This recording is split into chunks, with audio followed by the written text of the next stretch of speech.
Nebraska's Great Plains landscape is an endless spread of prairie and sandhills, holding one of America's most extreme portraits of demographic emptiness. Behind the calm of this farming region, dozens of small towns are trapped in cycles of deindustrialization, natural disasters, and, well, deadly geographic isolation. From ammunition plant ruins rising from dry plains, boarded wooden shops along silent tracks, to places with only one resident left, the evidence is clear. Yes, this is an in-depth look at 15 small Nebraska towns now fading toward physical and social extinction. In remote Boyd County, Monowi holds a legendary reputation worldwide as the ultimate symbol of America's demographic death.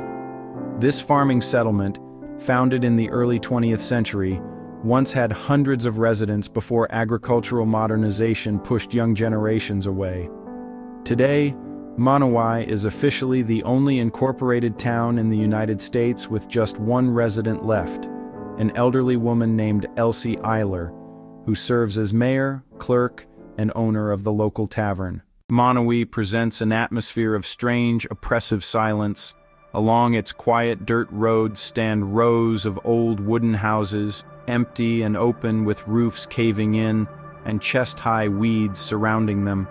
An abandoned old church stands stiffly with its door chained shut while the fierce Great Plains wind keeps blowing dust between these dead structures. From the extreme silence of a one-person town, the journey moves into the sandhills of Blaine County, where the small town of Dunning slowly declines.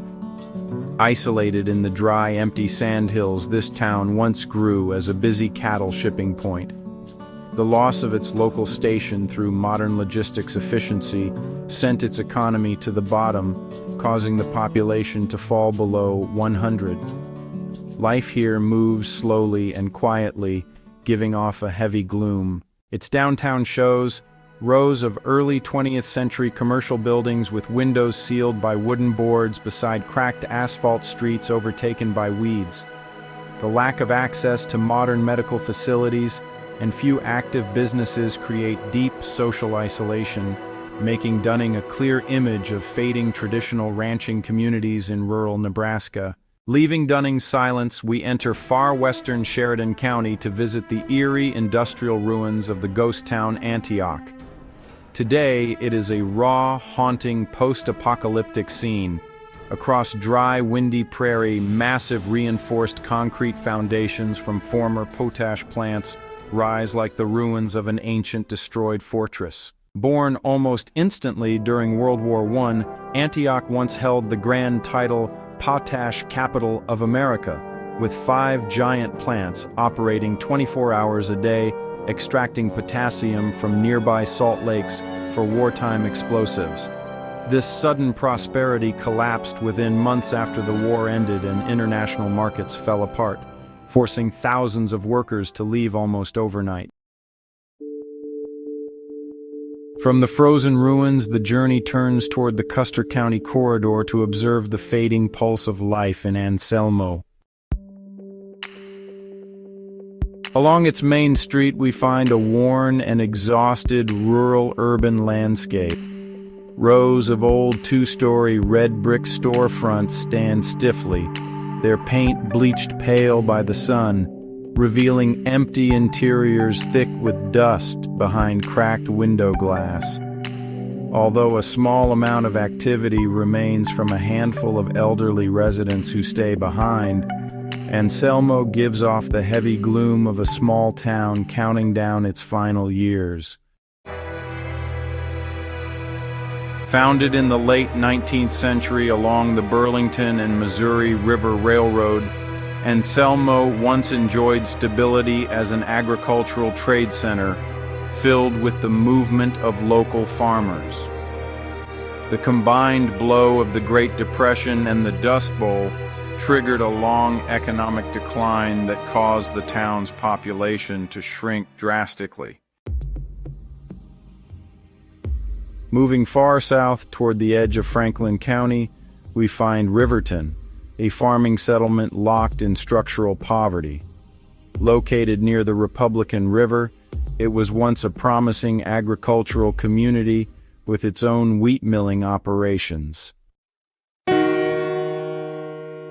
But today, it has lost its social cohesion, pushing it into severe shrinking town status.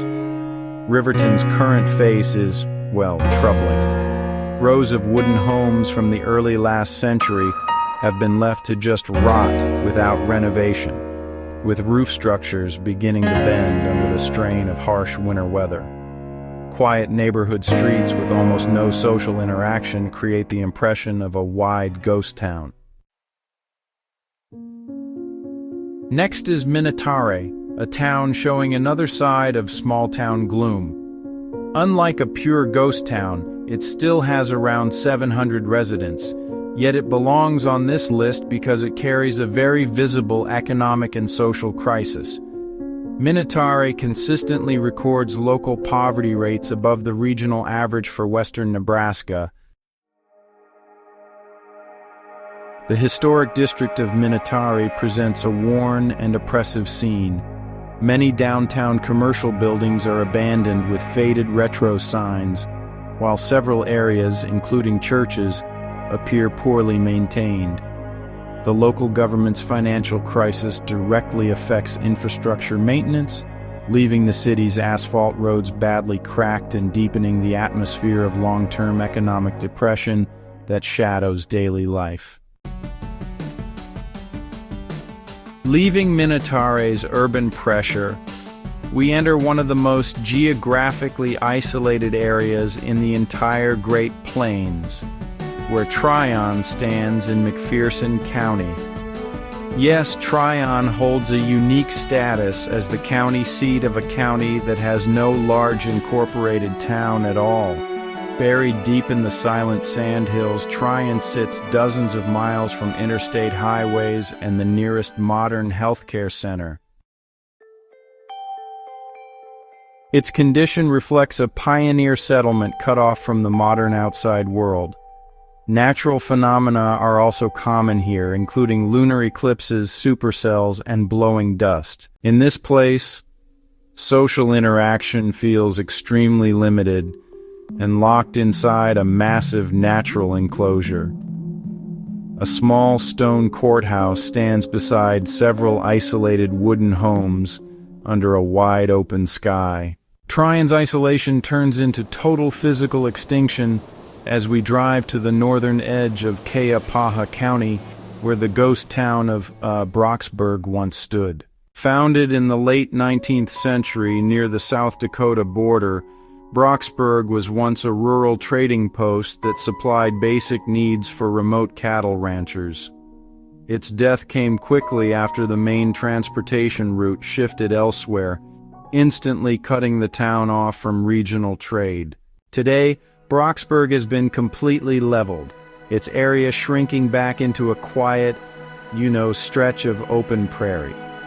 Modern explorers who reach this remote site are met only by a few collapsed remains of rotting wooden cabins surrounded by thorny brush and chest-high weeds. The silence in Brocksburg feels deeply chilling because almost no trace of human life remains. From Brocksburg, the journey moves toward the Merill County corridor in the west to witness the decline of the railroad town of Broadwater. Born during the golden age of mass transportation and expansion, Broadwater once prospered along the Union Pacific Railroad line, but today Broadwater shows the face of a worn and abandoned farming manufacturing town. It carries the atmosphere of a dead town frozen in time, where the remaining residents, mostly elderly, live at a very slow pace under the fading shadow of past glory. Walking through its downtown reveals a dramatic scene. Rows of red brick commercial buildings stand empty with wooden doors beginning to rot from moisture. The infrastructure collapse caused by nature and economics in Broadwater echoes the disaster trauma deeply felt in Boyd County, where Lynch still survives.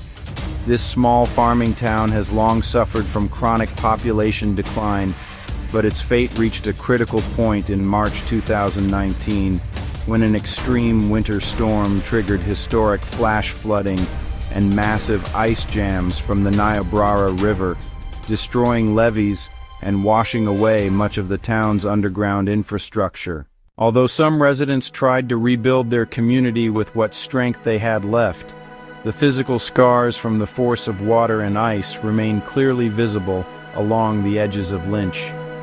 Several homes sit empty and tilted with badly cracked foundations, surrounded by dry layers of hardened mud. From the flood trauma in Lynch, we move only a few miles within Boyd County to another town with a minimal population. Gross, founded in 1893, with high hopes for economic growth from a planned railroad line, faced a bitter reality when the tracks never passed through the area. A mass exodus quickly followed, shrinking the town from thousands of people to fewer than 5 to 10 residents today.